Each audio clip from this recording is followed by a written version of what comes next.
Coming up on LEX 18 News at 6. The search for a gunman ends miles away from the scene of a deadly shooting that put schools on lockdown and neighbors on edge. Big story team coverage next. Plus, he's hit again. This time we have new video of the Nike hat bandit in action away from a bank. And is there hidden treasure lost in Kentucky? With coverage you can count on, this is LEX 18 News at 6. A deadly shooting in Madison County, an arrest miles away in Louisville. Big story team coverage at 6 begins now.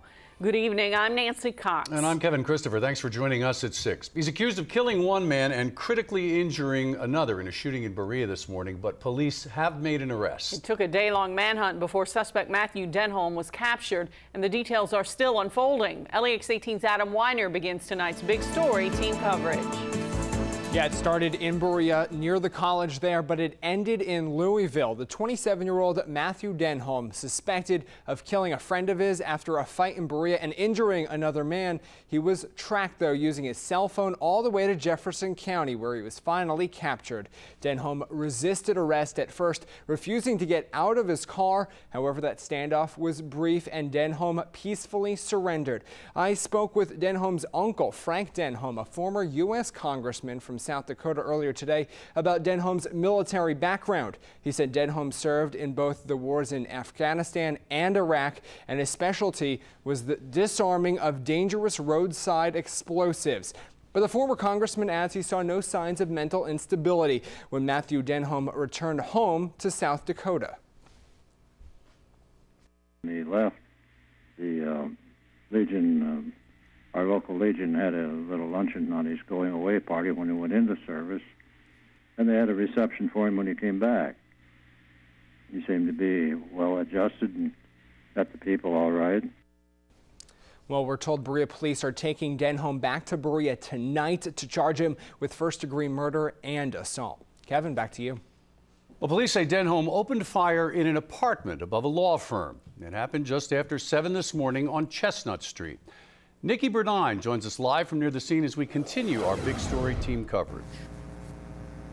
Well, an argument between friends ended this morning here at this Berea apartment with murder. And although the suspect is in custody, questions still remain about what happened here. He's really nice, nice guy, really wonderful person. The small town of Berea left with questions after a violent morning. Finding out about this was definitely a shock. At first, I was just really glad that class was canceled, and I thought somebody had just been shooting signs up and down the street. I didn't have any idea something like this had happened, and finding out that Flower was dead and Price was in the hospital was just ridiculous. I still can't wrap my head around it. 25-year-old Zachary Flower was found shot to death in his Berea apartment. Flower was from Lynchburg, Virginia, and lived here with 2 roommates, one of which was shot early this morning as well. He lived and is at UK hospital recovering. Because we wanted to put some flowers on there for anyone who lives in the building. Flower, the other victim, and the alleged shooter, Matt Denholm, were all friends and apparently got into an argument last night at a Mexican restaurant next door. Police say that argument could be the reason behind today's shooting. The 2 victims were also in a rap group together called Strange Tang. Well, Berea's a safe place. This isn't typical at all, and it's really shook up the community. And I really feel for my former roommates. I feel for Bleak. I feel for Price. I can't believe something like this happened right across the hall from where I used to live.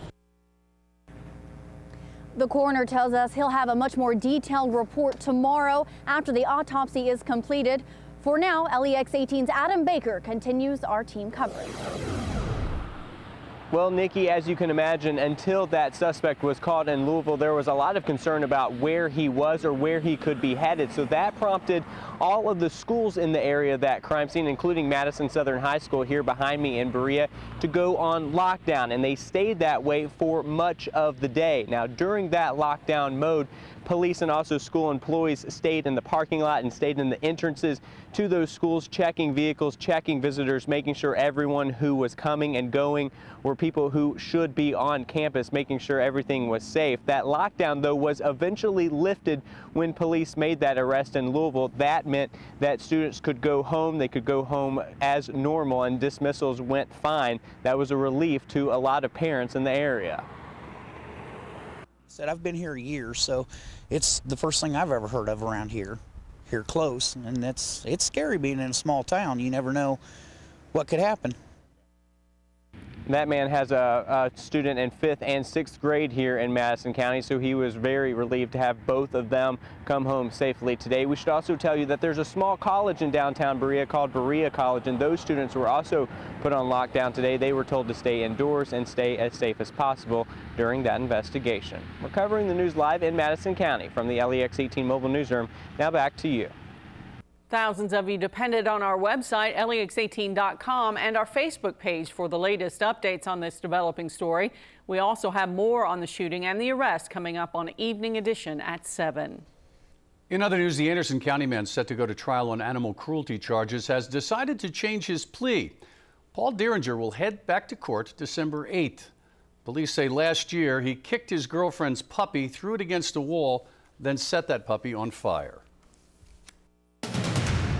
And now, Chief Meteorologist Bill Meck and LEX 18 Storm Tracker weather. We have been watching rain just coming through during the day yesterday. It lasted through the night into the morning today, and for some even now into the evening. We've got some light rain generally east of I-75. A little bit in eastern Fayette County, going now into Clark County, Montgomery, as well as Menifee and Bath counties. That's all pretty light. Got a heavier shower in northern Jackson County. It's getting ready to bleed into, say, Lee and Owsley counties. And then more showers back to the south, even to the west. Now starting to see a few of them pop up in Washington County. Bigger picture, well, there's our little bit of light rain now, just scattered stuff. The next big wave of rain gathering out here to our south and to our southwest. That arrives later tonight and into the day tomorrow. A couple of different waves coming through, and we could see some locally heavy rain. And the possibility of a strong thunderstorm exists as well. Your temperatures, look at the spread. Upper 40s northern Kentucky. Frankfort's at 57, but Lexington's 60, and then right around 60 as you look to the south as well. Your forecast for tonight, we'll see temperatures in the mid-50s. That as rain returns late, and as we look ahead for you, wet and stormy. That is the look for the first part of the holiday weekend, or holiday week. We'll take a look at the second part coming up in a few minutes. The part everyone is concerned really worried about, yeah. Thank you, Bill. Well, he's hit again. A suspected bank robber who police believe hit 2 central Kentucky banks has popped up in video in what's believed to be his 10th bank robbery in less than a month. This as Lexington police release new video to LEX 18 showing the minutes after he held up Hamburg's Fifth Third Bank. Kristen Flum reports. By now, you're likely familiar with the man in these photos, his wire-rimmed glasses and infamous black Nike hat. He's the same man who's pulled off at least a couple of heists visibly intoxicated and managed to escape another even after the clerk asked the holdup was a joke because she couldn't read the note he passed. And then there's this, just released to LEX 18 today. Minutes after the holdup at Hamburg's Fifth Third earlier this month, the Nike hat bandit didn't hit the interstate. Instead, he drove just yards away to the Walgreens and threw away the dye-stained cash. It's the first time we've seen the man without that signature Nike hat. Still, nearly 3 weeks and 10 holdups later, including the most recent Friday in Columbia, South Carolina, the question remains, who is he?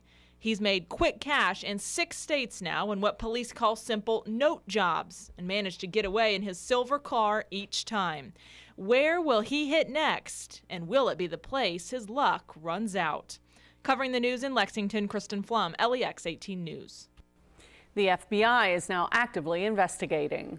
Surveillance footage shows a man breaking into a Boyle County pharmacy and stealing a large amount of medicine. Now, this is video posted on the Danville Advocate Messenger. Cameras at Good Neighbor Pharmacy show what appears to be a man breaking in through a drive-through window Sunday morning, putting medicine into a bag, then leaving through the same window. An employee at a nearby business noticed the window had been damaged and called police. Could a journal unlock the key to hidden treasure right here in the Bluegrass? Some say it's not just a legend, and they've been hunting for it for years. The search for Jonathan Swift's treasure next in Mystery Monday.